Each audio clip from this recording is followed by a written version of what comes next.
Salut, c'est Cléora de Podcast Science, un podcast qui existe pour vous, grâce à vous. Si vous aimez ce que nous faisons et souhaitez nous soutenir, il suffit d'aller sur Tipeee ou Patreon et de faire un petit don.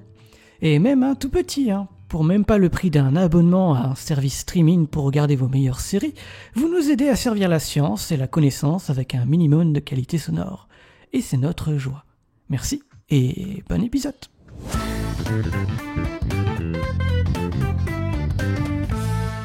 Le cerveau, on en a tous un, mais est-ce que vous le connaissez bien ?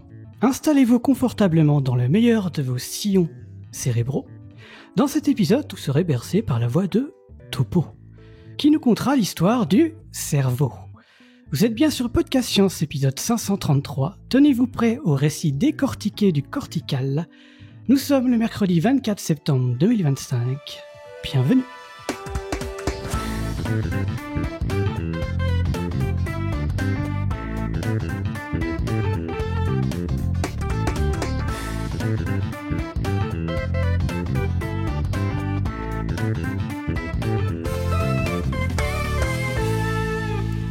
Et autour de notre table entièrement virtuelle ce soir, nous avons donc Julie depuis Nice.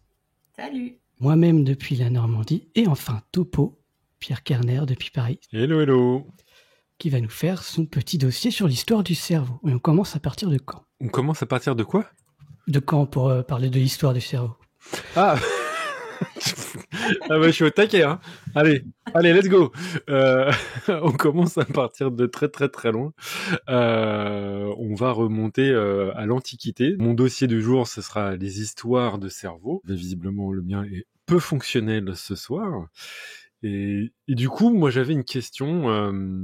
Enfin, c'est pas une question, peut-être une remarque sur nos choix pour pouvoir décrire des choses sur les réseaux sociaux, sur WhatsApp, etc. Généralement, on utilise des emojis. Et si vous deviez choisir un emoji pour dire que vous avez eu une révélation intellectuelle, je sais pas ce que vous taperiez, vous. Moi, je mets celui avec le cerveau où, tu vois, on voit le haut de la tête. Ouais, et donc généralement, genre, ça explose comme ça. On noterait Exploding Brain, généralement, pour pouvoir le choisir, ou cerveau qui explose, gros cerveau, etc. Donc ça, c'est ce qu'on ferait à l'heure actuelle, et pourtant, il y a des vestiges de différentes langues, dont la nôtre, qui nous montrent que le cerveau n'a pas toujours été considéré comme le siège de la pensée. Au contraire, on pensait que c'était plutôt le cœur. D'ailleurs, on le voit dans la langue française, l'expression « apprendre par cœur », ou en anglais « to record », qui signifie « mémoriser ». Moi, cette révélation, ça m'a complètement, justement, explosé le cerveau de voir ça. Mais est-ce que, du coup, on n'aurait pas dû plutôt choisir un cœur brisé pour y réagir ? Voilà, c'est un peu l'idée. Voilà à quoi devait ressembler le monde dans l'Antiquité quand on utilisait justement cette image. Alors juste en préambule, il faut que je vous dise, donc pour préparer cette émission, je me suis inspiré d'un article fantastique de Gandolfo et Deschaux. Ça date de 2010. Histoire de la découverte du cerveau et de l'évolution des méthodes d'exploration, qui est paru dans Biologie-Géologie. J'utilise cet ouvrage et plein d'autres articles pour écrire le script d'une vidéo qui a été réalisée sur la chaîne Nota Bene. Sur l'histoire du cerveau, c'était en collaboration avec le CEA. Un projet auquel je tenais bien. Et en fait, depuis que j'ai écrit ce script, j'ai pas arrêté de collecter des informations. Et autre disclaimer, c'est que il y a 2 semaines, on a fait la rentrée de Podcast Science et on a fait notamment un épisode sur le cercle. Et jusqu'à la dernière peut-être minute avant qu'on lance l'émission, j'hésitais entre 2 grands sujets. À vrai dire, 3 grands sujets. J'ai fait ma chronique sur les cercles des fées, les rondes sorcières. C'était pas celui que je voulais faire au début. En fait, depuis presque 1 mois, je suis en train de gober. J'ai fini, il y a l'avant-veille, un livre magnifique, encore une fois, de Carl Zimmer, dont je cesse de lire la prose, et qui s'appelle Soul Made Flesh. Donc, l'âme faite chair, qui raconte l'histoire, notamment, de comment on a compris ce que c'était que le cerveau, avec énormément d'informations sur un inventeur, la personne qui a créé la neurologie et qui s'appelle Thomas Willis, dont je parlerai un tout petit peu plus tard et dont je vous révélerai le lien avec le cercle que je trouvais hyper opportun. Mais il y a 2 semaines, j'étais pas prêt pour le faire et cette semaine, je pensais que je serais prêt. Je suis à peine prêt à en discuter, mais voilà. Vous pourrez en tout cas écouter ce dossier sur lequel je vais revenir en fait sur plein d'aspects sur le cerveau. Voilà pour les préambules. Donc, on parlait de cerveau et cette opposition entre cerveau et cœur. En fait, ça remonte à une polémique antique qui a opposé le clan des défenseurs du cerveau et celui des défenseurs du cœur comme organe de la pensée. Et en fait, on peut retrouver les sources du débat dès l'Antiquité égyptienne. En effet, dans un papyrus, le premier papyrus médical vers 2800 avant Jésus-Christ, Imhotep, alors, je ne sais pas si ça vous fait une ref, mais moi, elle est immédiate. Donc il y a Imhotep, le ministre architecte médecin du roi Djoser Ier, qui semble découvrir le rôle du cerveau dans l'intelligence. Il décrit en fait déjà la relation existant entre une blessure à la tempe et un trouble du langage. Faut réaliser que ça, on a fait le lien après, véritablement, au 19e siècle, à travers les travaux de Broca. Donc c'est quand même hallucinant que 2800 avant Jésus-Christ, il y avait déjà eu un instinct pour voir, ah tiens, quand ça marche pas ici, il y a un trouble du langage. Un peu plus tard, il y a le célèbre papyrus Edwin Smith. Alors, c'est pas le nom de son créateur, hein. C'est le nom de son découvreur. C'est un papyrus âgé de 1500 ans avant notre ère et qui est considéré comme le plus vieux traité chirurgical jamais découvert. On peut y lire 3 symboles. Alors, difficile de vous décrire ce que c'est en hiéroglyphe, mais c'est un oiseau, une plume et une sorte de zigouigoui serpent. Et en fait, ça pourrait se traduire comme moelle du crâne, non pas littéralement, en idéogramme. Donc moelle du crâne, ce papyrus Edwin Smith, en fait, il répertorie plein de cas chirurgicaux, 48 cas de blessures de guerre traumatiques, et parmi ces 48 cas, il y a un cas décrit avec un blessé au crâne ouvert, et la personne était encore consciente, et en fait, elle ressent des pulsations et des palpitations quand des doigts lui tâtent la surface d'un cerveau exposé à l'air libre. Donc, les chirurgiens étaient un petit peu taquins à cette époque-là. Hein, genre, ah, et là, qu'est-ce qui se passe quand je te touche le cerveau ? Des palpitations, des pulsations. Donc en fait, quand l'auteur de ce papyrus assiste à l'arrachement de la boîte crânienne, il détaille aussi l'apparence en évoquant des rides semblables à celles qui se forment sur le cuivre en fusion. Et on y déchiffre aussi les descriptions des sutures crâniennes, méninges et le liquide cérébrospinal.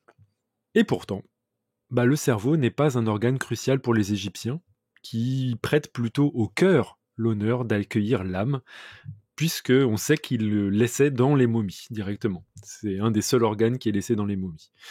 D'ailleurs, lors des préparations des momies, le cerveau il est retiré sans cérémonie, aspiré et retiré à la cuillère depuis le nez, et il ne finit pas dans les vases canopes qui recueillent, eux, plutôt le foie, les intestins, etc. Le crâne, lui, une fois qu'il a été cureté, il est rempli de tissu. Voilà. Donc, un peu rien à foutre du cerveau, quoi. Donc, on va faire un petit pont en avant dans le temps. On va aller en Grèce antique maintenant. Et cette fois-ci, le débat va opposer des individus dont on connaît les pensées parce qu'elles ont été répertoriées. Il y a Alcméon de Crotone ou Hippocrate de Cos qui, eux, sont dits cérébrocentristes. C'est-à-dire qu'ils considèrent que le cerveau est l'organe central de la pensée. Et de l'autre, il y a des penseurs comme Empédocle d'Agrigente ou Aristote, très connu. Eux, ce sont des cardiocentristes parce qu'ils ne voient dans l'organe que le cerveau uniquement un organe froid et humide, une sorte de circuit de refroidissement de l'organisme pour baisser la température sanguine et entraîner le sommeil. Bon, pas très très glorieux pour le cerveau. Alors du coup, j'ai fait une petite compilation de quelques citations pour le plaisir.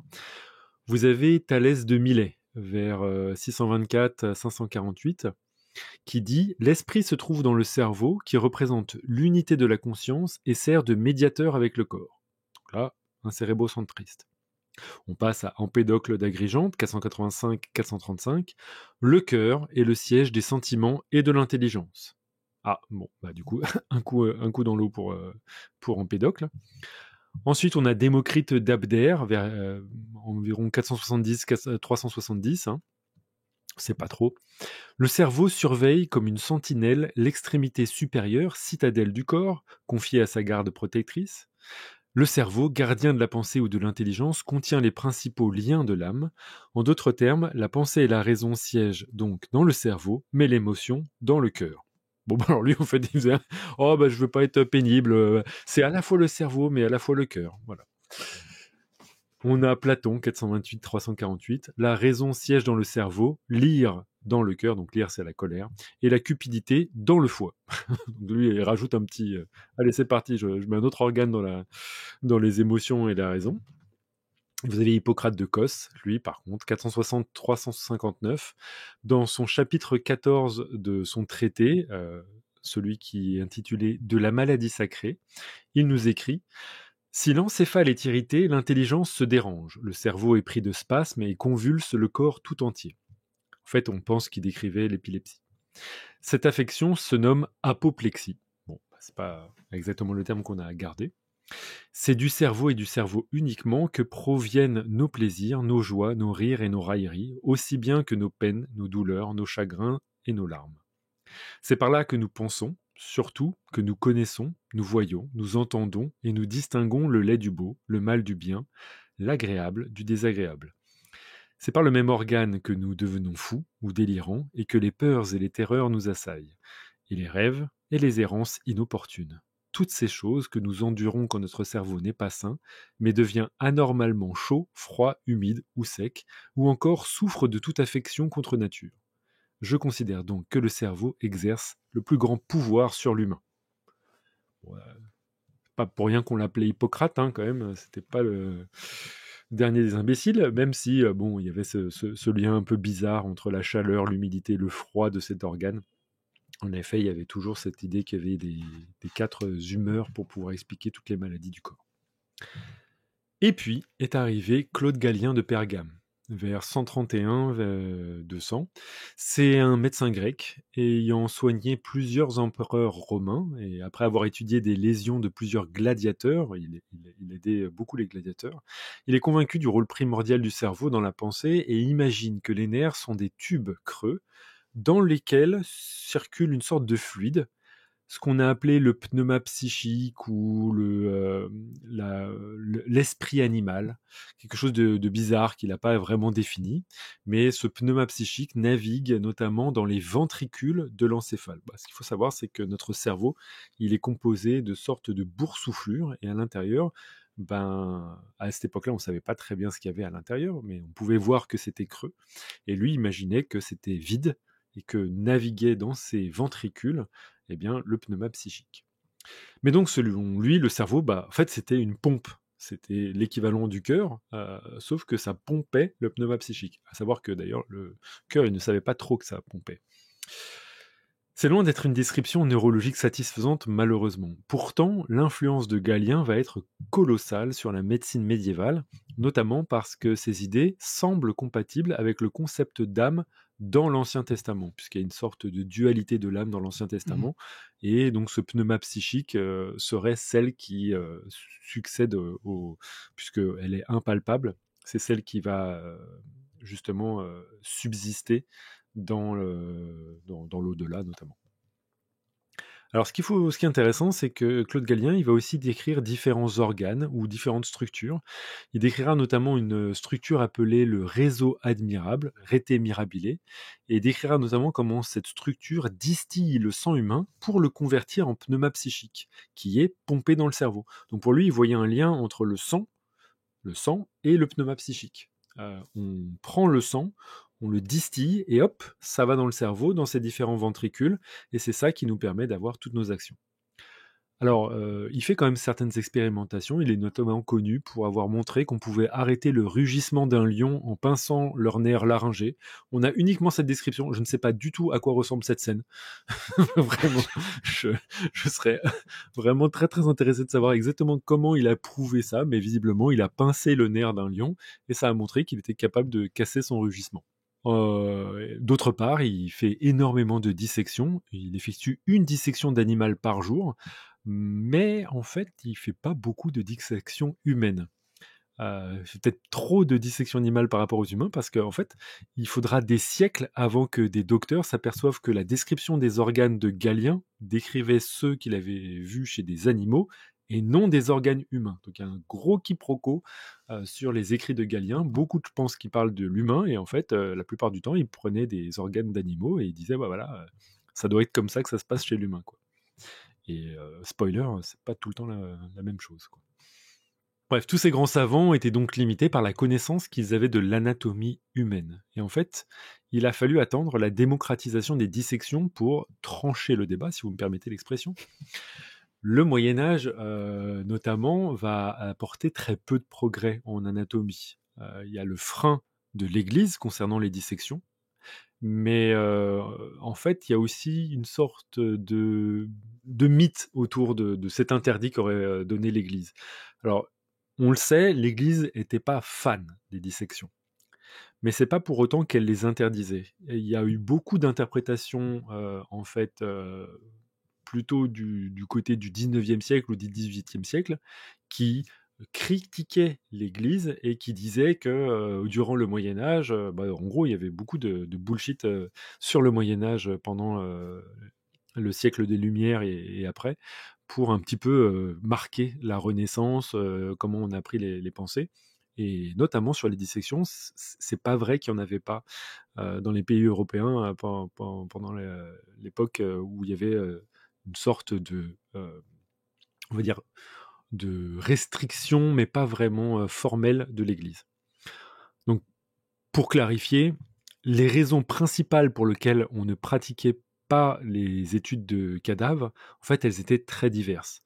Il y avait certes des interdits religieux, mais c'est surtout des interdits parfois philosophiques, mais aussi des obstacles techniques, éthiques et prophylactiques.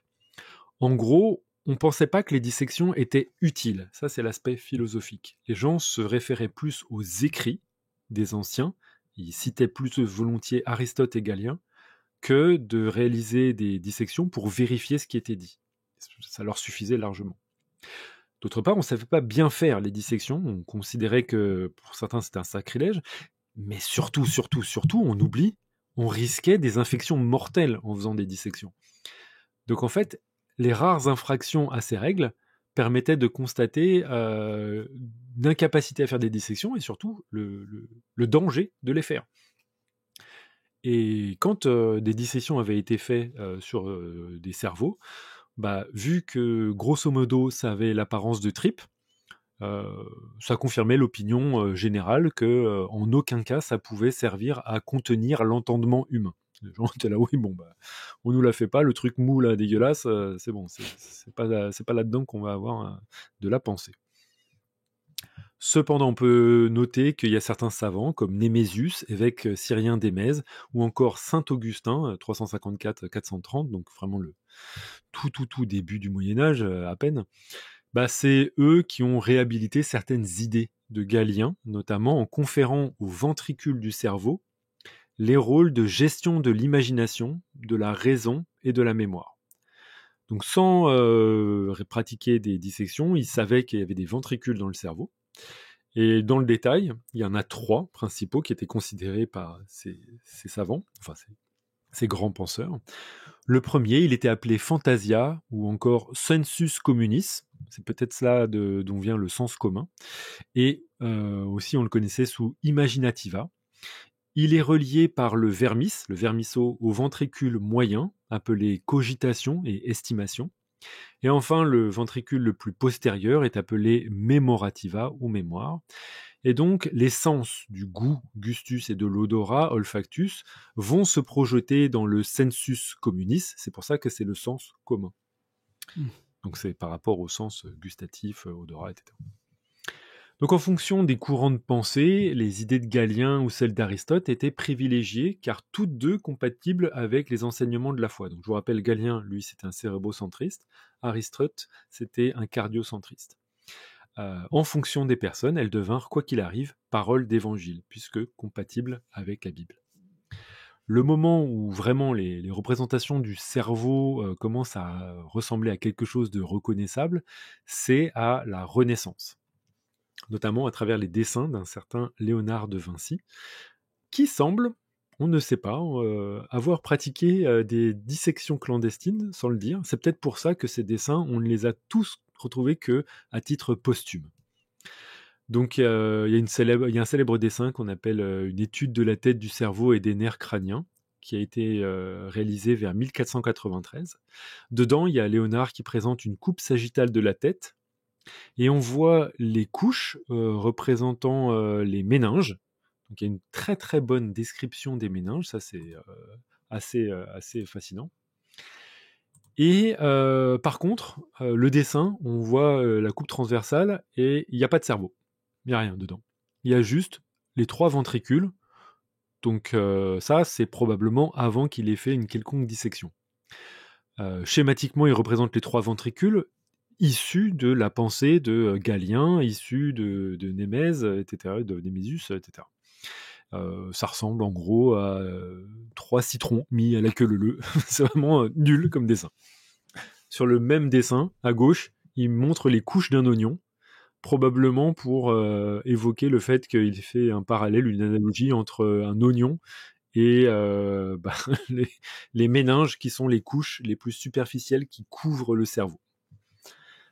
Donc ça, c'était intéressant. Un petit peu plus tard, dans les mêmes carnets, on sait que probablement il a fait des choses pour se rendre compte de ce qu'il y avait dans un cerveau humain, parce que ses dessins deviennent de plus en plus précis. En effet, on voit même qu'il va faire des expériences. Dans ses carnets, on trouve par exemple des instructions sur la manière dont il a réalisé des injections de cire chaude pour réaliser des moulages des ventricules internes du cerveau. Et ce qui est fou, c'est que ces dessins sont d'une précision incroyable. En gros, il avait un cerveau, il a dû injecter de la cire, découper le cerveau, prendre la cire et voir à quoi ça ressemblait, une magnifique image tridimensionnelle, et il en a fait les dessins. Il y a même une équipe de recherche actuelle qui a retenté l'expérience avec succès, donc en prenant la recette de Léonard, pour réaliser donc un moulage interne du cerveau de vache. Les images sont folles, vraiment, ça marche du feu de Dieu. Mais comme je vous l'ai dit, Léonard ne va pas publier ses dessins, et de fait, les œuvres de Léonard n'ont jamais été découvertes de son vivant, ou même de la Renaissance. Il a fallu donc attendre pour qu'il y ait une véritable description partagée avec le monde scientifique de l'époque. Et c'est un certain André Vézal qui aura le véritable mérite de révéler au monde l'apparence du cerveau grâce à son De Humani Corporis Fabrica. C'est vraiment un livre, il faut que vous puissiez le voir. Ça a été publié en 1543. C'est un pavé anatomique de 700 pages, avec 323 pages de planches dessinées par un certain Jan Stefan von Kalkar. Et ces planches, mais c'est improbable. C'est une sorte de striptease macabre. Il y a un gars qui est dans des positions de plus en plus bizarres, etc. Et qui perd progressivement ses vêtements, puis après sa peau, puis après ses muscles, puis après ses organes. Enfin, c'est complètement délirant. Il tient un bout de son cerveau dans la main et tout. Donc je vous invite à aller regarder. Moi, je m'en suis fait un gif animé et que je l'ai diffusé dans mes conférences. C'est improbable. Le pire pin-up du monde. Toujours est-il que dans ces planches, les descriptions de Vézal vont corriger les erreurs de Galien, en fait, qui avait extrapolé des dissections réalisées sur des animaux. Notamment, Galien décrit un utérus. On sait que cet utérus, il appartenait à une chienne. Les reins, c'était un cochon. Le cerveau, c'était celui d'une vache, ou probablement aussi celui d'une chèvre. Donc au total, Vézal a trouvé 200 éléments anatomiques animaux dans le corps humain de Galien. Donc très mauvaise description, très mauvaise idée de baser notamment énormément de la médecine médiévale sur les descriptions de Galien. Donc Vézal, en cherchant à corriger, il va notamment chercher une structure qui est importante pour la suite de mes explications, qui s'appelle le réseau admirable, dont je vous ai parlé un tout petit peu plus tôt. C'était cette fameuse structure, ça c'est censé transformer les esprits vitaux du sang en pneuma psychique. Mais en fait, ça n'existe pas chez les humains. Galien les avait observés chez un bœuf, mais techniquement, le réseau admirable, on ne le retrouve pas chez l'espèce humaine. Ça a disparu chez les singes, etc. Donc ça, très très important de garder ça en tête. Donc, comment a fait Vézal pour réaliser ces observations ? En fait, il a obtenu quelques autorisations pour réaliser des dissections sur des condamnés, mais surtout, il n'hésitait pas à se faufiler dans des cimetières ou sur des gibets pour obtenir des cadavres frais qu'il devait soit déterrer, soit parfois disputer aux oiseaux de proie. Donc, voilà. Alors, par contre, pour le cerveau, c'est vraiment très très dommage, mais ces descriptions, elles sont très très bien quand on a les couches les plus superficielles du cerveau. En fait, Vézal, il pratiquait la dissection par tranche. Et donc, il prenait un cerveau et tranche par tranche, il en faisait la description sans chercher à préserver les tissus. Ce qui fait que les couches les plus profondes, notamment là où il y a le cervelet, les ventricules, etc., elles étaient complètement pourries lorsqu'il cherchait à les décrire. Et il ne se disait pas que c'était une bonne idée d'essayer de les préserver. Est-ce qu'il y a eu des... parce que là, je vais passer sur un gros passage sur le texte de Carl Zimmer. Est-ce qu'il y a eu des questions ? Non, pas plus que ça. Ça parle de Darwin, de Wallace, mais c'est autre chose. Certes. Non, il n'y a pas de questions. Ok, très bien, très bien. Donc là, j'en viens à me demander, est-ce que Vézal, ça va avoir un impact sur la description du cerveau ? Alors oui, certes, c'est la première fois qu'on voit véritablement le cerveau. Mais comme je vous l'ai dit, la description de Vézal ne va pas correctement, et surtout, Vézal ne dit pas que le cerveau est le siège de la pensée. Il y a un individu qui est d'ailleurs l'objet principal du livre de Carl Zimmer, Soul Made Flesh, qui s'appelle Thomas Willis, qui est né en 1621, mort en 1675, et qui a véritablement été le papa de la neurologie. Et je vais faire une petite description de ce livre de Carl Zimmer parce que c'était vraiment, encore une fois, une lecture fascinante. Alors, certes, c'était un de ses premiers livres, je crois. Donc pour resituer Carl Zimmer, c'est bien entendu celui qui a écrit Planète de virus, où notre Pascal National a réalisé l'intégralité du doublage de Carl Zimmer pour l'interview qu'on a réalisée avec Alan, qui avait participé à la traduction de Planète de virus. C'est aussi, bien entendu, la personne qui a écrit Parasite Rex, qui est une énorme inspiration de mon Moi Parasite. Donc, colossale influence sur ma manière de vulgariser. Plus récemment, j'en avais parlé dans un épisode où on avait parlé des différentes chroniques sur l'air, et je vous avais raconté ce que Carl Zimmer écrivait dans son livre Airborne, dans lequel il décrivait comment on s'est rendu compte qu'il y avait certains pathogènes qui étaient contenus dans l'air, des pathogènes aéroportés. Et donc là, je me suis attelé à la tâche de lire ce livre, Soul Made Flesh. Et alors c'est un style un petit peu plus brut, ça se voit que c'était un de ses premiers livres. Je trouve qu'il est un peu moins bon que sur d'autres livres qu'il a fait. Mais par contre, ce qu'il décrit, c'est incroyable. On a vraiment l'impression de vivre une sorte de... Je sais pas si vous voyez ces séries anglaises dans lesquelles on voit la royauté se pourrir. Il y a des trucs genre la guerre des roses.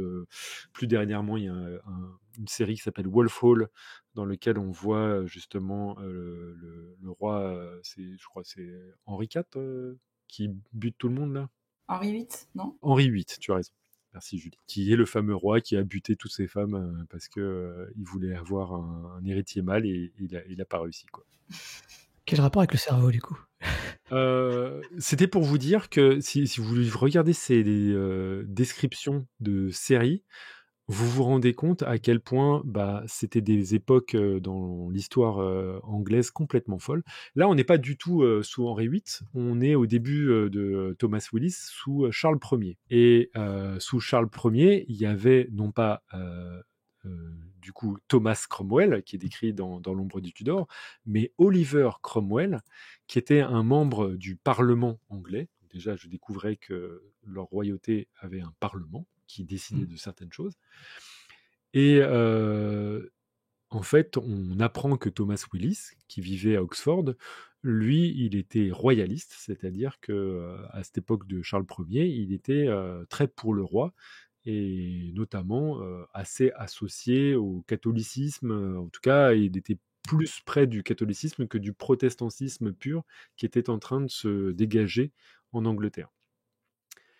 Mais surtout, ce qui est intéressant avec Charles Ier, c'est que il s'est mis à dos le Parlement, et notamment un certain Oliver Cromwell, qui a fait la guerre au roi. Donc le Parlement anglais, piloté par Oliver Cromwell, a fait la guerre à son propre roi, donc il y a eu une guerre civile dans la monarchie, et c'est le contexte dans lequel Thomas Willis a commencé à travailler dans l'université d'Oxford. Pour vous dire un peu spoiler ce qui se passe durant cette période, c'est Oliver Cromwell qui va gagner et qui va couper la tête du roi. Donc, il y a eu une exécution d'un roi en Angleterre. Il y a eu un moment où il y a eu une sorte de république. Ça n'a pas duré très très longtemps, hein, mais il y a eu plus de monarchie, littéralement. Le roi a été exécuté. Alors, le prince Charles II, lui, il s'était barré en France. Hein, il avait vu le vent tourner, donc il est revenu un petit peu plus tard. Mais c'est une période de bouleversement social en Angleterre comme on n'en a jamais vu. Et notamment à Oxford, qui était une université royaliste, très très pour le roi, ça a été l'endroit où le roi Charles Ier s'était caché. Donc Thomas Willis, royaliste, dans ce contexte-là, il faisait partie des personnes qui ont apporté le soutien au roi. Et en fait, on s'apercevait très très rapidement que les pensées, les idées qui étaient entretenues à cette époque-là par tel ou tel camp, c'était plus politique que véritablement scientifique. Ouais. Et alors ça, c'est très important pour comprendre un tout petit peu ce qui se passait et pourquoi, en fait, c'était une période très très importante pour la naissance de la méthode scientifique et surtout la précarité à cette époque-là. En gros, si Charles Ier n'était pas mort, peut-être qu'on n'aurait jamais eu la découverte du cerveau. Parce que, en fait, tous les événements politiques qui sont décrits par justement Carl Zimmer dans ce livre-là, on a l'impression que ça a permis justement l'émancipation de certains chercheurs et surtout, en fait, la cohabitation de personnes qui a priori, se respectaient pas d'un point de vue religieux ou ne se respectaient pas d'un point de vue politique, mais qui étaient contraints de se retrouver dans la même université pour travailler ensemble. Notamment, il y a un nombre important de scientifiques qui se sont retrouvés à cohabiter à Oxford et qui ont révolutionné la médecine humaine. Parmi eux, il y a par exemple Thomas Willis, bien entendu, et ils ont fait ensemble c'est pour ça que vous allez voir que je voulais en parler, notamment dans la chronique sur les cercles. Ils ont réalisé donc un groupe de savants qui a été très rapidement renommé le Cercle d'Oxford. Donc, le Cercle d'Oxford, à l'intérieur, il y avait des gens très très très célèbres. Il y avait par exemple Robert Boyle. Robert Boyle, c'était une personne très très pieuse, donc ultra ultra religieuse, et qui, malgré sa religiosité, malgré son sens, en fait, lui, il a passé sa vie à se demander, est-ce que je suis en train de pécher ? Tout ce qu'il faisait, est-ce que je suis en train de pécher ? Et notamment, ça lui a permis de développer une méthode dans laquelle, pour pouvoir vérifier s'il péchait ou pas, alors pas pécher à la ligne, hein, on est d'accord, hein, réaliser des péchés, En fait, Robert Boyle se demandait s'il se faisait ses péchés, et enfin, en gros, il était d'une anxiété incroyable.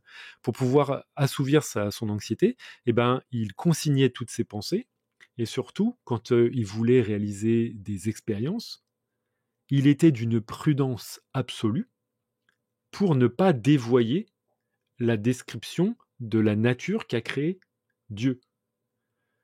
Et donc, c'est une personne des plus religieuses qui a imposé, en effet, il était aussi ultra riche, donc c'est lui qui a financé l'essentiel des expériences qui étaient réalisées par le cercle d'Oxford. Et donc, il disait, oui, vous pouvez faire toutes les expériences que vous voulez. Vous voulez un alambic? Allez, hop, c'est un alambic. Vous voulez une pièce pour faire vos expériences? Allez, hop, c'est parti. Par contre, vous faites les expériences les plus prudentes possibles, vous les refaites. Moi, je ne veux rien qui ne soit pas réalisé avec des expériences, parce que je ne veux pas me permettre de décrire la nature de manière différente que ce qui a été fait par Dieu. Moi, je trouve ça déjà complètement fou que ce soit ça, d'une certaine manière, qui est imposé, que ce soit la religion qui ait imposé la rigueur scientifique pour ce cercle d'Oxford. Parmi eux, il y a peut-être Robert Hooke, que vous connaissez. Il est très très célèbre parce qu'il a fait les dessins dans un livre qui s'appelait Micrographia. En utilisant un microscope, il a fait de fantastiques dessins, et notamment des premières cellules. C'est à lui qu'on doit notamment le terme cellula, en faisant la description de cellules de liège, en regardant le liège sous microscope, mais il a aussi fait des dessins incroyables de poux, de puces. Et ce qui est dingue, c'est que lui, encore une fois, était assez ému religieusement, en disant comment on peut douter de l'existence d'un créateur lorsqu'on voit les poils minutieux présents sur les pattes d'une puce. Voilà. Donc ça, je trouve ça aussi assez intéressant de voir ça. Parmi eux, il y avait aussi Christopher Wren, qui était un architecte et qui a fait tous les dessins des descriptions des dissections de Thomas Willis. Et il y avait notamment, alors je ne le retrouve pas dans ma liste, mais parmi les fondateurs du cercle d'Oxford, et il y avait une personne dont je vais retrouver le nom, vous inquiétez pas, qui a décrit lui le premier, la circulation sanguine. Et ça, c'est aussi quelque chose de complètement fascinant, parce que à cette époque-là, donc avant le cercle d'Oxford, personne ne savait ce que c'était que la circulation sanguine. On pensait que le sang, en fait, n'était pas pompé. Et il a fallu plein d'observations différentes pour pouvoir se rendre compte que, notamment, il y avait une description qui a été faite aussi par Thomas Willis d'une personne qui est née avec qui a été meurtrie par une blessure, et qui lui a laissé une fistule à travers laquelle on pouvait voir sa cavité thoracique, et notamment le cœur battre. Et donc, ils ont pu se rendre compte du rôle du cœur, parce qu'ils ont pu mettre leurs mains et sentir que le cœur pompait le sang. Complètement fou. À cette époque-là, il y avait aussi des gens qui, en comprenant la circulation sanguine, se sont demandé si on ne pouvait pas justement faire des transfusions sanguines. Malheureusement, aucune des transfusions ont fonctionné. Il y en a peut-être une sur des chiens qui a fonctionné, mais sinon, c'était une catastrophe. Il y a un humain qui a survécu à ça, mais sinon, ça ne fonctionnait pas. Donc ça, c'était le Richard Lower, qui a réalisé des dissections de cerveau avec Willis, mais surtout qui a, lui, le premier expérimenté avec des transfusions sanguines. Alors, pour le nom de la personne qui faisait la découverte, c'est William Harvey. Voilà, William Harvey, qui était un des professeurs d'ailleurs de Thomas Willis. Donc tout ça pour vous dire que dans ce cercle d'Oxford, vous avez beaucoup de gens qui se côtoyaient. Et surtout, ce qui est important, c'est qu'il y avait des catholiques, il y avait des protestants, il y avait des royalistes, il y avait des parlementaires, il y avait des personnes qui appartenaient à des sectes. Il y avait notamment à cette époque-là les Quakers, qui étaient des descriptions mais frappadingues. Vraiment, on a un peu l'impression de se retrouver dans les sectes décrites dans les films de Tarantino, quoi. Et pourtant, c'est le moment où la communauté scientifique a démarré, en tout cas dans le royaume britannique. En effet, tous les membres du cercle d'Oxford ont un moment réalisé, avec le retour de Charles II au pouvoir, une structure qui s'appelait la Royal Society, la Société royale de Londres, pour l'amélioration des connaissances naturelles. À savoir que, par exemple, c'est dans cette Royal Society, qui existe encore, hein, c'est-à-dire que ça a été créé au XVIIe siècle, mais elle existe encore et il y a toujours des présidents de cette Royal Society. Il y a Isaac Newton, par exemple, qui a présenté sa théorie de l'optique sur la Royal Society et il en devint plus tard un peu le président. La devise de la Royal Society, c'est Nullius in verba, ne croire personne sur parole. Donc, en gros, la Royal Society affirme sa volonté d'établir la vérité dans le domaine scientifique sans recourir à l'autorité d'une personne et en se fondant exclusivement sur l'expérience. Et ça, je trouve ça dingue, parce que, en fait, alors que c'était des personnes qui étaient très religieuses, elles ont, pour la plupart, complètement pulvérisé les écrits d'Aristote, les écrits de Galien, qui étaient tenus comme une vérité absolue par l'Église. Donc c'était vraiment grâce à ça, grâce à ce cercle d'Oxford, qu'on a eu des améliorations. Notamment, Thomas Willis, c'est lui qui a créé le terme neurologia, c'est-à-dire la neurologie. Il est l'auteur de plusieurs découvertes, notamment en neuroanatomie, en neuropathologie. Il a fait de très nombreuses autopsies, il a fait des découvertes incroyables. Ces autopsies, elles sont analysées, il y en a 20 qui sont analysées dans ses livres, et notamment dans un célèbre ouvrage qui s'appelle Cerebri Anatomie, où Willis va décrire et classer les nerfs crâniens en se fondant essentiellement sur les orifices par lesquels ils sortent du crâne. Les dessins sont d'une qualité folle parce qu'ils ont été réalisés par un architecte, mais les dissections, on s'imagine bien, elles étaient complètement dingues. Et il faut s'imaginer qu'aussi qu'à cette époque-là, il y avait un essor de la technique. C'est-à-dire qu'il y a de nombreux de ces membres du cercle d'Oxford qui à la fois développent des nouvelles façons de penser, mais aussi développent de nouveaux outils. Ils appliquent par exemple le microscope et vont l'améliorer. Robert Boyle, par exemple, il est hyper connu parce qu'il a inventé une pompe à vide. Et c'est grâce à cette pompe à vide qu'il va comprendre le rôle de l'air pour la survie de certains animaux, avec des expériences nulles. C'est-à-dire qu'il mettait des oiseaux dedans, il pompait tout l'air, ah, l'oiseau est mort. Peut-être que ce qu'il y avait dans... Voilà. Donc, si on voit tout ce qui a été fait aux animaux qui entouraient le cercle d'Oxford, on s'imagine qu'il y a un cercle de l'enfer pour eux, parce que c'est horrible. Bien entendu, il n'y avait aucun moyen d'anesthésie pour l'époque. Et donc, s'il faisait des transfusions sanguines, il les faisait sur des personnes qui n'avaient pas d'anesthésie. S'il faisait des expériences pour voir la transfusion sanguine d'un chien à l'autre, il pompait tout le sang d'un chien et il le mettait dans l'autre. Donc, ça allait très très fort. Si on veut voir le cerveau d'un chien, on lui ouvre le crâne. Mais il est vivant, le chien. Et donc, complètement dingue, notamment...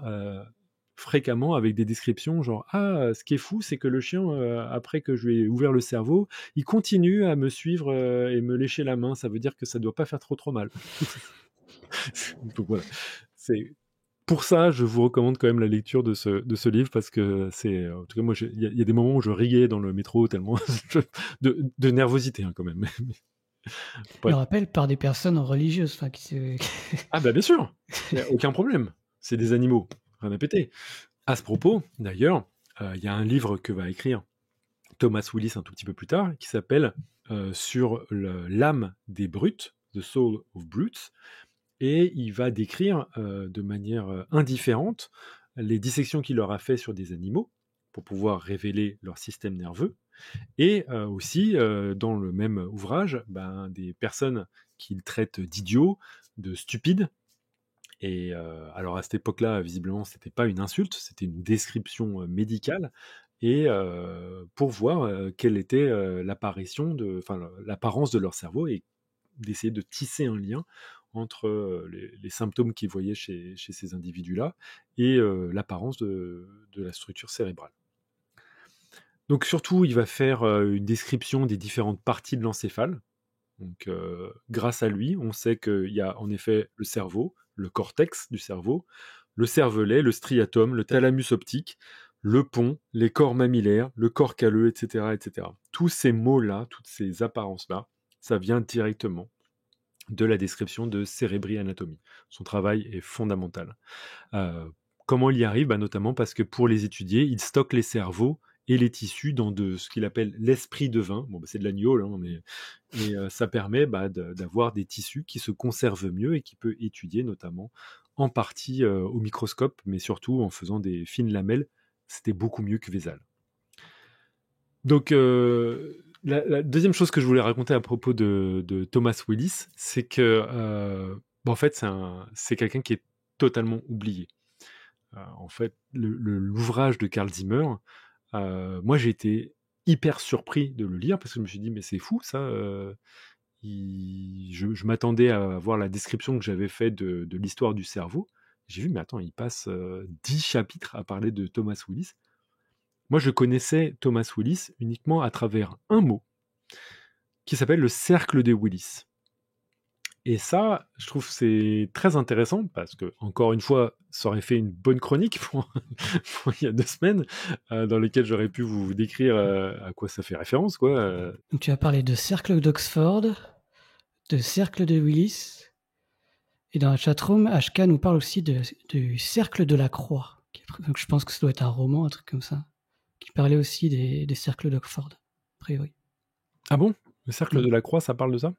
A priori. Je ne connais pas, à vérifier. Mais comme je vous l'ai dit, moi j'ai découvert ce personnage en fait de Willis. Je le connaissais que par le cercle de Willis. Et en fait, j'en avais déjà un tout petit peu parlé dans une émission de Podcast Science. C'était une émission où je vous parlais d'écophysiologie et le fait qu'il y a certaines structures dans le corps humain ou des animaux qui permettent de refroidir certaines parties du corps particulière. En l'occurrence, il y a chez la plupart des bovins, mais aussi des canidés, des carnivores, des chèvres, etc., une structure qu'on appelle le réseau admirable et qui est connectée avec leur museau pour permettre de refroidir le sang qui va dans le cerveau. Et ça, c'est étroitement associé à une structure qui est juste, donc une structure de la circulation sanguine, qui est juste sous le cerveau et qui est connue sous le nom du cercle de Willis ou du polygone de Willis. Ah oui, c'est vrai que c'est là que j'ai entendu parler. Toi, tu l'as entendu comme polygone de Willis? Ouais. Ouais, du coup, ça aurait moins fait pour la chronique il y a 2 semaines, mais il y en a aussi qui parlent de l'hexagone de Willis, etc. Mais bon, il est, en tout cas en anglais, il est vraiment connu sous le terme de Circle of Willis. Et moi, je ne le connaissais que pour ça. Et ce qui est intéressant, c'est que dans le livre de Carl Zimmer, il y a la description de comment est survenue justement la découverte de ce réseau sanguin à la base du cerveau. Nous, on n'a que cette structure-là et on a perdu le réseau admirable qui permet de rafraîchir le cerveau. Mais par contre, ce cercle de Willis, c'est quelque chose de fondamental pour la survie de l'irrigation du cerveau. En fait, c'est quelque chose qui est intéressant. Ce sont des artères qui vont dans le cerveau, mais qui, à la base du cerveau, font ce qu'on appelle des anastomoses, c'est-à-dire que les artères, elles font des ponts les unes avec les autres. Vous avez 4 grosses artères qui rentrent dans le cerveau, mais elles sont liées à cet endroit-là, les unes aux autres. Comme si vous aviez un cercle sanguin qui pouvait naviguer d'une artère à l'autre. Et avant la description de la circulation sanguine, personne ne comprenait à quoi ça servait. Les gens disaient c'est quelque chose qui montre la beauté de la création divine, parce personne ne pigeait rien. Mais par contre, Willis, lui, comme il a été l'élève du découvreur de la circulation sanguine, immédiatement, il a bénéficié de ça pour pouvoir interpréter certaines choses qu'il observait chez les patients. Et notamment, il a observé un patient Alors, la plupart de ces patients, il les faisait pas survivre, hein, c'était le pire médecin du monde. Donc, notamment parce qu'il pratiquait l'alchimie. Donc, lui, il était assez pour utiliser des sangsues, faire des ponctions sanguines, donner du soufre pour guérir de certains troubles. Donc, ça ne marchait pas. Cependant, il avait après l'autorisation de la plupart de ses patients de réaliser des dissections sur eux une fois qu'ils étaient morts. Donc, il a fait beaucoup de découvertes. Et visiblement, ça suffisait pour le rendre un très très grand médecin. Peu de guérisons, mais visiblement, c'était pas très grave à son époque. Toujours est-il que un de ses patients souffrait à un moment de très très très fortes migraines. Donc, par contre, Willis était très très soucieux de faire des bonnes descriptions de ce qui se passait au cours de la vie de ses patients. Donc, il a noté ça de manière très très précise. Et ensuite, ça s'est passé. Alors, Willis pensait que c'était grâce à ses traitements, et notamment ses ponctions sanguines. Mais il n'a pas survécu très très longtemps après. Je crois que c'est à peu près quelques années plus tard. Ce patient est décédé. Et il s'est rendu compte, ce patient, en disséquant son cerveau notamment, eh bien, il avait au niveau du cercle d'anastomose des artères qui vont dans le cerveau, il y en avait une qui était complètement bouchée, et les 3 autres qui étaient devenues énormes. Et là, il s'est dit, ça c'est bizarre. Moi, je pense que le moment où ça s'est bouché, c'est là où il a reçu ses migraines, et que après, la circulation sanguine a été accrue au niveau des 3 autres, et c'est ça qui expliquait que ça allait mieux. Et donc, il a compris, oui, le cerveau doit recevoir énormément de sang. Comment il va pouvoir voir justement si ça fonctionne ? Tout simplement, il va prendre un chien, du colorant, et il va injecter du colorant dans les artères du chien, ou d'ailleurs dans d'autres structures préservées, et il va se rendre compte que oui, quand on met des colorants dans ces artères, notamment au niveau du cercle de Willis, toutes vont irriguer le cerveau. S'il met dans une des artères, ça va irriguer le cerveau. S'il bouche 3 artères, ça va quand même irriguer le cerveau, etc., etc. Il se rend compte qu'en fait, ce cercle est fondamental pour s'assurer que quoi qu'il arrive, votre cerveau sera irrigué.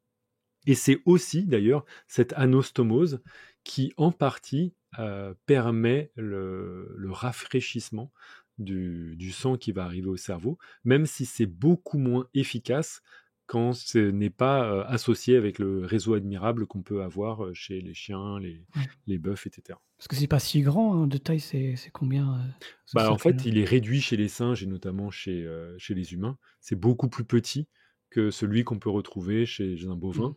Et en fait, chez les bovins, c'est directement en contact avec carrément un sinus veineux. C'est-à-dire, en gros, le sang artériel baigne dans du sang veineux.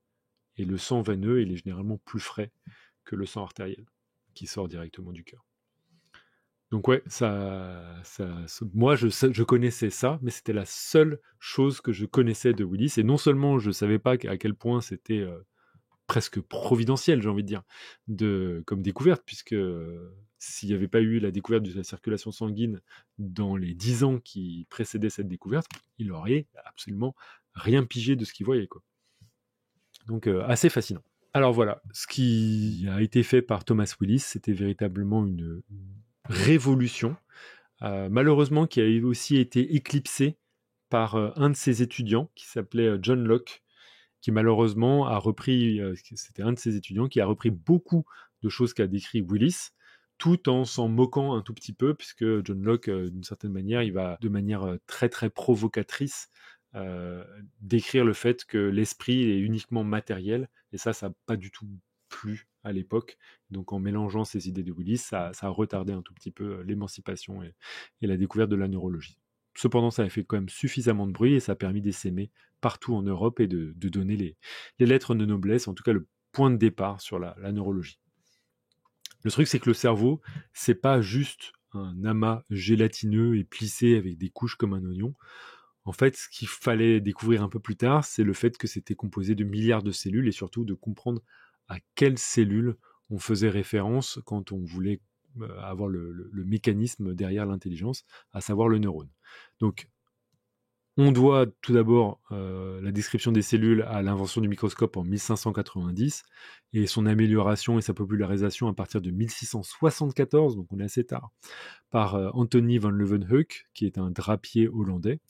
Donc grâce à ce fantastique outil, il y a une discipline entière qui va émerger, qu'on appelle l'histologie, l'étude des tissus cellulaires plus particulièrement.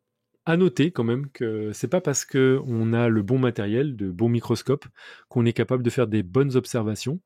Je vous cite cette anecdote que je trouve assez remarquable. Il y a un Italien qui s'appelle Marcello Malpighi, hyper réputé, très très très bon biologiste, qui fait des descriptions merveilleuses. Mais par contre, pour le cerveau, il n'a pas eu la main lourde quand il a fallu justement essayer de préserver les tissus.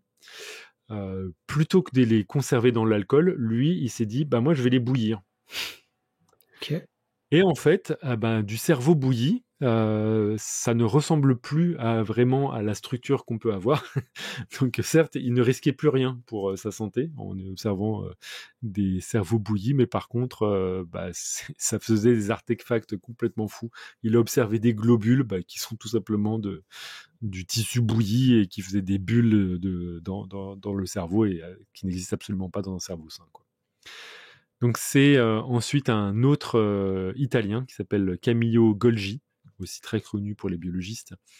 C'est grâce à lui que l'histologie du cerveau réalisera un bond en avant sans précédent. En fait, il confectionne une coloration des tissus qui va surnommer la réaction noire et qui consiste en la fixation de particules de chromate d'argent.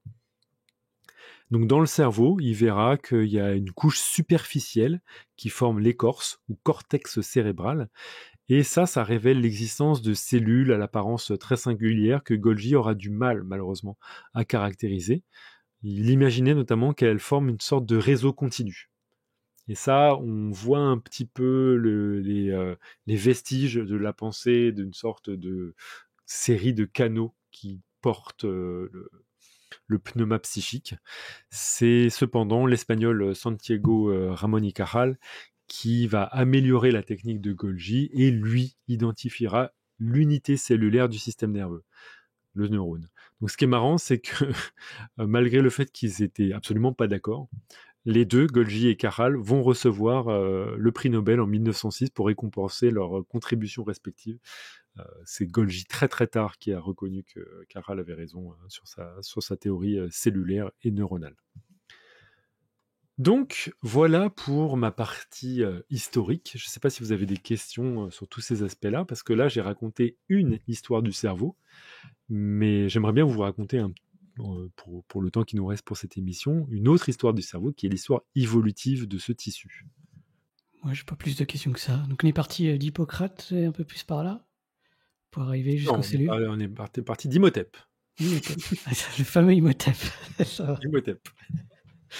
On est parti d'Imhotep. Dans la vidéo de Nota Bene, si vous voulez voir, on part carrément de la préhistoire dans laquelle je raconte qu'il y a eu des descriptions de trépanation pour dire que a priori, dès la préhistoire, il y avait au moins une partie des personnes qui savaient à quoi ressemblait le cerveau parce que probablement ils la consommaient. Voilà. Bouillie, j'espère. On ne sait pas. On n'a pas ça. Et surtout, on n'a pas de vestiges de la description. Il n'y a jamais eu de représentation du cerveau sur les grottes de Chauvet ou Lascaux. Et vraiment, les premières images du cerveau, c'est les hiéroglyphes qu'on a trouvés sur les papyrus d'Imhotep et d'Edward Smith. Alors, pour vous raconter maintenant l'histoire évolutive du cerveau, il faut se poser tout d'abord la question de qu'est-ce que c'est que le cerveau ? Vaste question. Le cerveau, pour des biologistes comme moi, il faut savoir que c'est une partie du système nerveux. Et quand on parle du système nerveux, en fonction des animaux, vous pouvez voir qu'on a des descriptions totalement différentes. Si vous prenez par exemple le système nerveux d'une méduse, vous allez être très très embarrassé parce que c'est une sorte de réseau de neurones dispersés dans le corps de l'animal. On appelle ça une sorte de réseau dispersé. Et vous n'avez pas d'endroit où il y a une concentration de neurones particulière. Peut-être parfois au niveau des tentacules, mais c'est assez rare. C'est plutôt une sorte de réseau dispersé. Donc là, difficile de parler de cerveau. Ce qui montre qu'on s'attend à quelque chose quand on veut parler d'un cerveau. On s'attend en fait à ce qu'il y ait une sorte de condensation des neurones. Et ça, ça nous permet en fait de faire la distinction entre deux parties du système nerveux. Une partie qu'on va appeler le système nerveux central et une autre partie qu'on va appeler le système nerveux périphérique, dispersé. Le cerveau, c'est donc la partie antérieure du système nerveux central. C'est la partie qui se trouve au niveau de la tête. Mais ça aussi, ça présuppose plein de choses. Typiquement, je vous avais parlé, lorsque j'avais fait cet épisode sur la quintessence, de l'anatomie particulière de l'étoile de mer. Et l'anatomie de l'étoile de mer fait que c'est assez difficile de trouver un cerveau. Pourtant, il y a un système nerveux centralisé chez ces espèces-là. Le truc, c'est que ça ressemble à un anneau autour de la bouche, et avec des nerfs, des concentrations donc de neurones et de nerfs, qui vont dans chacun des bras. Est-ce que là, je parle de cerveau ? C'est difficile. Est-ce que c'est l'anneau ? Est-ce que c'est ce qui est dans le bras ? Et comme je vous l'avais révélé dans cet épisode, cette chronique sur la quintessence des étoiles, au final, on s'est aperçu que probablement l'intégralité de ce que c'est que l'étoile de mer, c'est la tête de l'animal. Donc, est-ce que tout le système nerveux de cette bestiole, c'est le cerveau ? Difficile à savoir. Mais ça nous montre aussi autre chose.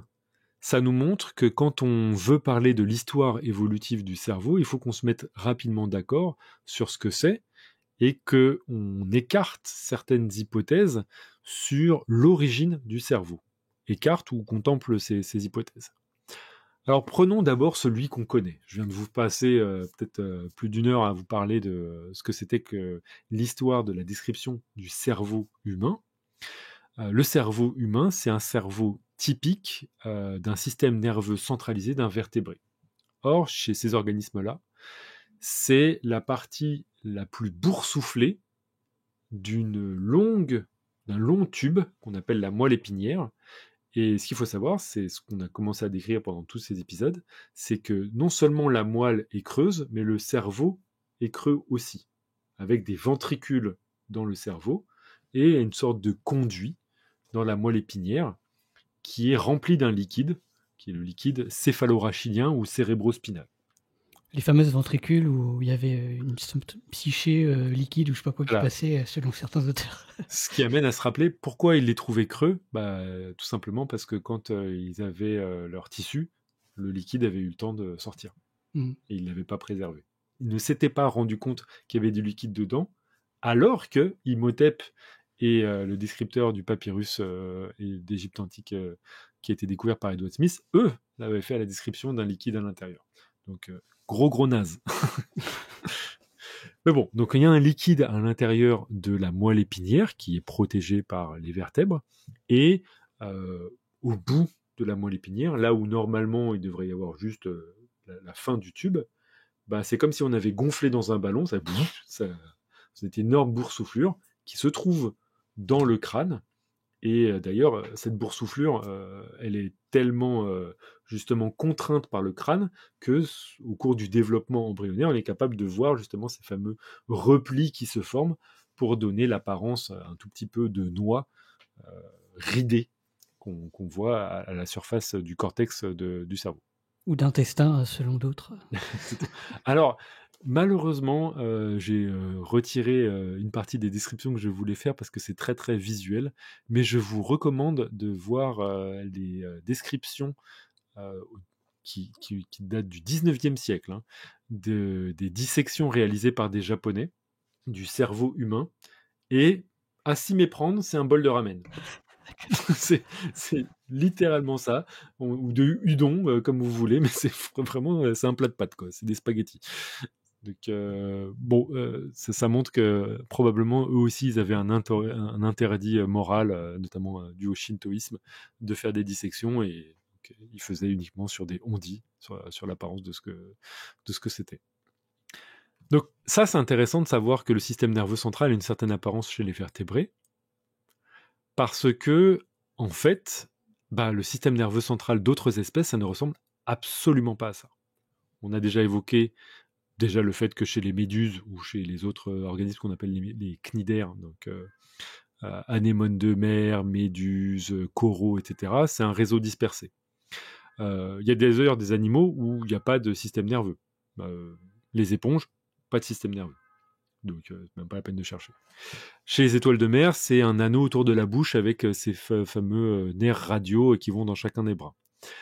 Chez les insectes, vous avez des ganglions qui forment la chaîne ganglionnaire au niveau du ventre et 2 gros champignons, ça ressemble vraiment à des champignons, au niveau de la tête et qu'on appelle en français les corps pédonculés et en anglais les mushroom bodies et qui sont considérés être vu que c'est la partie antérieure du système nerveux central, le cerveau des insectes.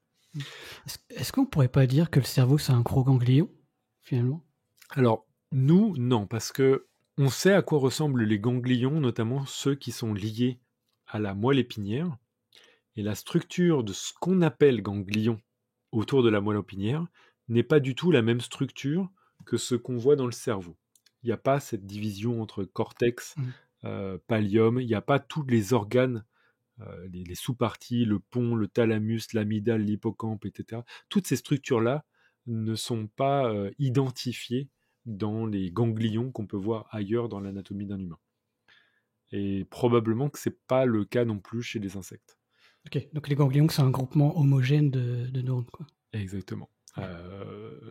Discutable, mais non, mais c'est très intéressant parce que oui, pour quelqu'un qui travaille sur le système nerveux des vertébrés, ça va être homogène.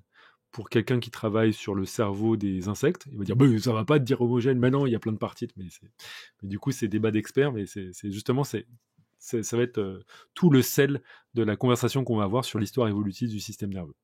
Donc, d'une part, il faut savoir que le système nerveux central, on en retrouve uniquement chez des animaux que je vous ai fréquemment cités, qui appartiennent à une grande lignée qu'on appelle les bilatériens.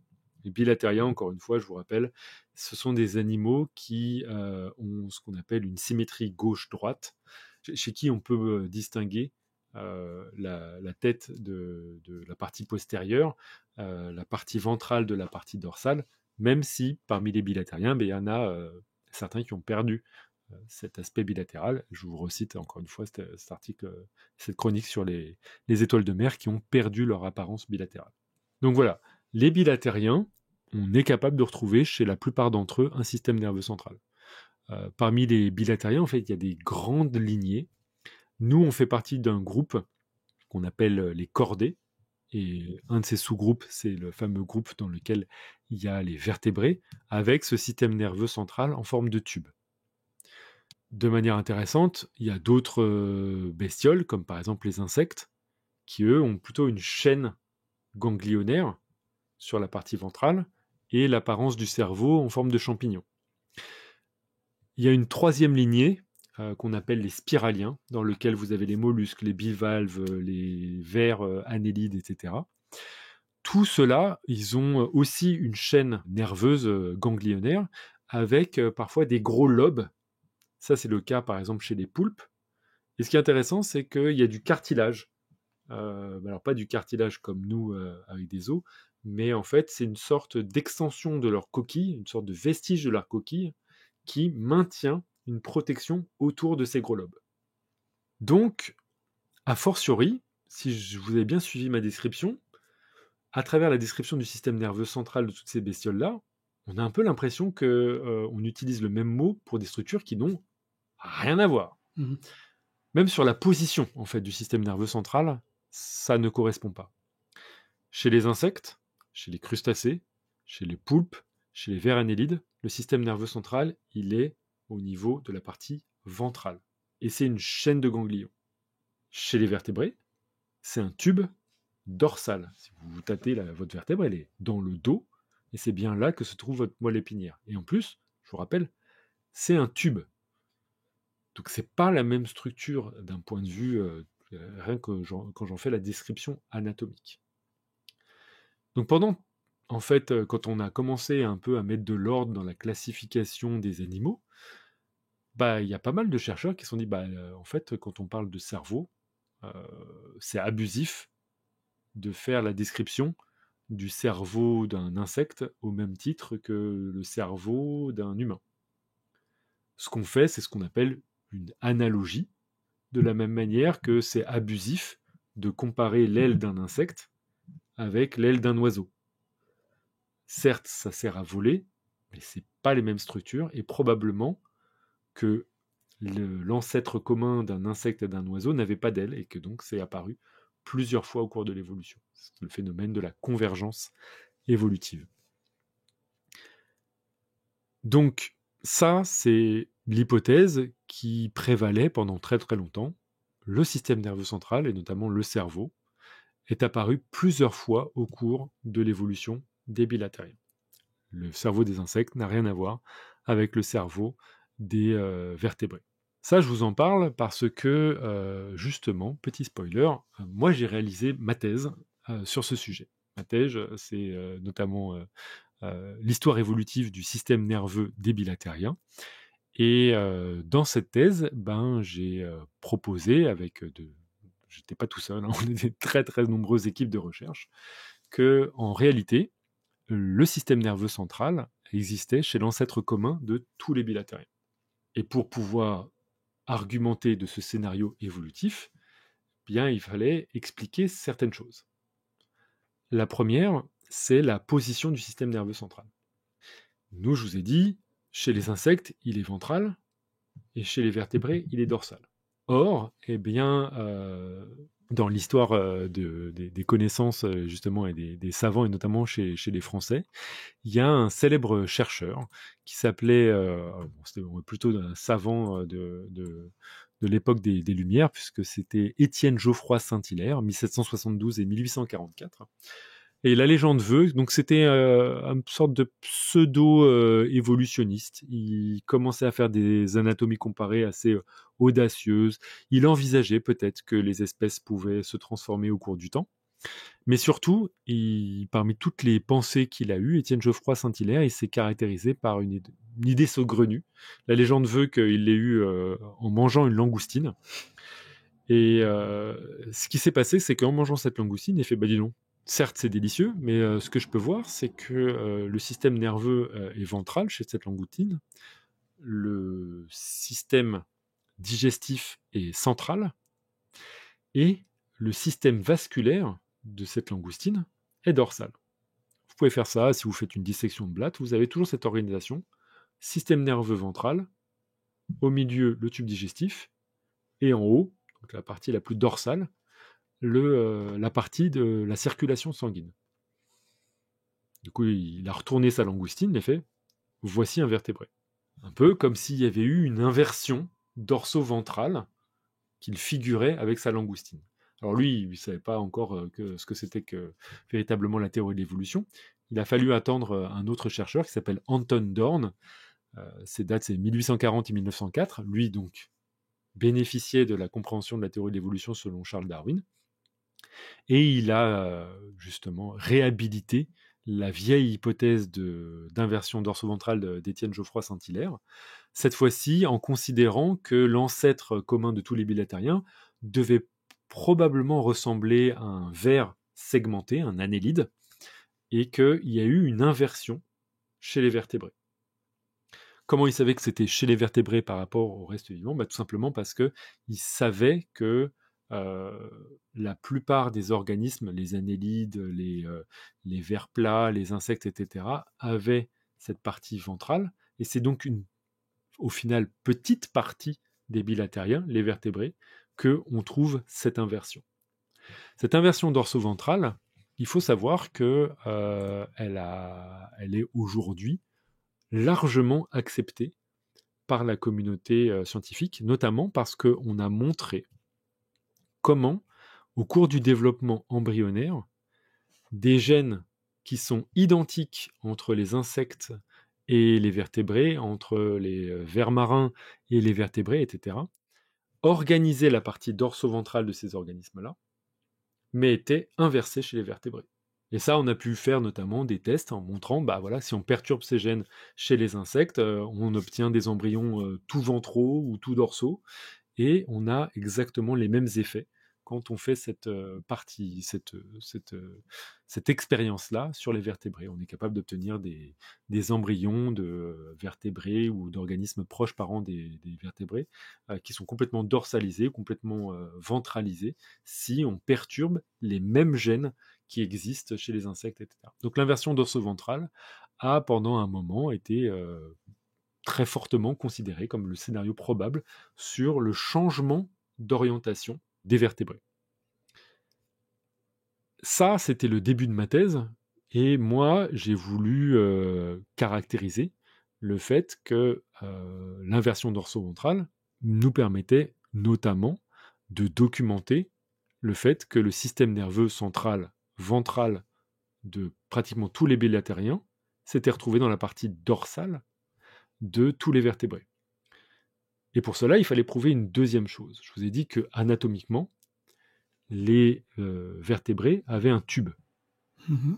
Et ce n'est pas le cas des chaînes ganglionnaires chez les insectes, chez les annélides, etc. Et c'est là où ce qui a été intéressant, c'était de montrer quelles étaient l'identité des différentes parties de ce tube. En fait, le tube, ce qui est intéressant, c'est qu'il n'est pas uniforme, il n'est pas fait de neurones totalement uniformes tout autour du tube. Et pour pouvoir comprendre cela, il faut comprendre comment est formé ce tube au cours du développement embryonnaire d'un vertébré classique. Donc, vous prenez une grenouille, par exemple. Au début, cet embryon, il a une sorte de plaque sur la partie dorsale de l'embryon. Et cette plaque, faut vous figurer un tout petit peu comme si c'était une feuille de papier. Elle va se recourber progressivement. Alors je sais que je le montre avec mes mains, donc Cléora et Julie peuvent bénéficier de mes explications, mais il faut vous imaginer ça. En fait, vous avez les bords du papier qui se rapprochent, et qui vont former le tube. Donc au début, c'est une feuille plate, et hop, ça se rapproche sur chacun des côtés, et vous avez un tube, comme si vous faisiez, je sais pas, quand vous étiez enfant, les tubes pour pouvoir faire semblant que vous aviez une lunette astronomique. C'est exactement le même concept. En faisant ça, vous avez un tube, et c'est exactement le même mouvement qui se passe au cours d'une étape classique de la formation des vertébrés, au cours du développement embryonnaire, qu'on appelle la neurulation. Or, au moment de la neurulation, les bords du tube, les bords de ma feuille de papier, ils ont une identité moléculaire. Le centre de mon papier, ils ont une identité moléculaire. Le milieu de mon papier, ils ont une identité moléculaire. Et c'est à chaque fois différent. Et notamment, ça ne va pas donner les mêmes neurones à la fin du développement embryonnaire. Ce qui est au centre du papier, ça va être la partie la plus ventrale du tube neural fermé. Ce qui est dans les parties les plus latérales du papier, ça va être les parties les plus dorsales du tube, puisque ça se recouvre comme ça. Ça se recouvre pour former le haut du tube. Ok, donc on ferme notre manteau, mais à l'envers. On ferme la fermeture derrière nous. Oui, exactement. C'est exactement ça. Ouais, voilà. Donc c'est une autre manière de voir, c'est comme si on mettait notre manteau à l'envers, et ce qui est le centre du manteau se retrouve dans la partie ventrale, et ce qui est dans le dos, et qui était dans les bords du manteau, ça va se retrouver dans la partie dorsale du tube qu'on a formé, et donc c'était latéral par rapport au début, quand c'était dans le développement embryonnaire. Ça va ? Ouais. Je ne suis pas perdu. C'est chaud de le faire en podcast, quand même. Oui. Donc moi, ma thèse, ça a été de montrer qu'il y avait certaines bestioles qui avaient en fait non pas une neurulation, mais le développement de leur système nerveux qui restait plat. Et notamment d'identifier les différentes parties de la structure qui va former leur système nerveux. Donc moi, je l'ai fait sur une bestiole qu'on étudie dans le laboratoire, qui est un ver marin qui s'appelle Platineris dumerili, et on a contribué à la caractérisation du fait que les parties latérales avaient une identité moléculaire identique, c'est un grand mot, très très proche de la partie latérale de ce qui va former le tube neural chez les vertébrés. Donc ça ressemble. Les parties latérales qui restent latérales chez mon ver marin, dans la partie ventrale du ver, ça correspond aux parties latérales de ce qui est dans l'embryon, par exemple, de grenouille, et qui va se retrouver dans la partie la plus dorsale du tube neural. Donc en faisant cette comparaison, on a contribué à dire, il y a un scénario évolutif dans lequel le mécanisme de la neurulation chez les vertébrés récapitule ce qui probablement s'est passé au cours de l'évolution de cette lignée, à savoir qu'on est passé tout d'abord d'un système nerveux qui était ventral à un système nerveux qui était dorsal, et que ce système nerveux dorsal, au début, il était plat, et après, il s'est recourbé pour former un tube. Donc je vous dis ça, c'était en 2009, moment où je finissais ma thèse, moment où j'ai créé Strange Stuff and Funky Things, et moment où, très fier de moi, je pensais que l'affaire était pliée, et que YOLO, ça y est, c'est bon, tout le monde allait être d'accord avec notre théorie, et que on allait prouver enfin que, en effet, le système nerveux central, donc le cerveau au final, aussi d'un ver marin, était bel et bien comparable avec le système nerveux d'un vertébré. On est en 2025, et c'est encore la guerre dans le, dans le monde merveilleux de la recherche sur ce sujet. On n'a toujours pas de consensus, et notamment, moi non plus. Je ne sais plus si je suis d'accord avec mes propres écrits en thèse, parce qu'il y a énormément de recherches qui ont été faites, et qui sont très très très convaincantes sur la possibilité que, malgré ce que j'ai découvert, et ce qu'on a découvert dans la plupart des équipes de recherche qui travaillent sur le sujet, eh bien, c'est pas obligé que ça explique si le système nerveux central existait bien et bien chez l'ancêtre commun de tous les bilatériens. Je rentrerai pas dans les détails, je pense que ce sera l'objet probablement d'une autre chronique, éventuellement si on a une vraie réponse, parce que c'est quand même assez frustrant, mais pour l'instant, voilà, je vous ai raconté une deuxième histoire du cerveau, de l'histoire évolutive du cerveau, et sachez-le, on ne sait toujours pas s'il est légitime de comparer véritablement le système nerveux d'un insecte en tout cas le cerveau d'un insecte, avec celui d'un vertébré. Je ne sais pas s'il y a des questions dans le chatroom. Non, la chatroom était très silencieuse pendant toute cette deuxième partie. Je peux comprendre. Ouais. Est-ce qu'elle est restée? Ouais. Après, on était tous concentrés à visualiser ce que tu nous racontais. C'est chaud, je vous l'avoue. C'est un petit peu compliqué, mais ça fait partie des histoires que j'aimerais bien re-raconter une nouvelle fois sur mon blog. C'était un premier coup, mais on va voir si justement je pourrais en faire quelque chose une autre fois sur Podcast Science. En tout cas, merci Topo pour toute cette histoire du cerveau. À la fois l'histoire des sciences et l'histoire Evo. T'as deux filles en un. Tu peux le dire que c'est trop. En fait, ça demande la concentration. Quand même, à la fin, demander la visualisation de machin qui se replie, là. Je suis d'accord, c'était audacieux. Est-ce que tu es venu avec une citation? Tout à fait, j'ai pris tout simplement celle qui accompagne le livre de Carl Zimmer, et qui est une citation directement de Thomas Willis dans son livre The Anatomy of the Brain and Nerves, l'anatomie du cerveau et des nerfs, 1664. Je vais vous la lire en anglais, puis après je vais vous la traduire. To explicate the uses of the brain seems as difficult a task as to paint the soul, of which it is commonly said that it understands all things but itself. Expliquer si les fonctions du cerveau semblent être une tâche aussi difficile que de peindre l'âme, dont on dit généralement qu'elle comprend tout, sauf elle-même. Ok, ça me demande envie de réfléchir. Normalement, le job est fait. Donc il est temps de fermer le livre de l'histoire cérébrale, comme on ferme le tube. L'histoire cérébrale donc, que tu nous as contée, des contes et légendes évolutives aussi, d'éteindre la lumière et au dodo. Au revoir Imhotep, Hippocrate, les cercles et les tubes. On se retrouve demain ou dans plusieurs millénaires pour les prochains chapitres sur l'histoire du cerveau. Mais en attendant, que servir la science soit votre joie.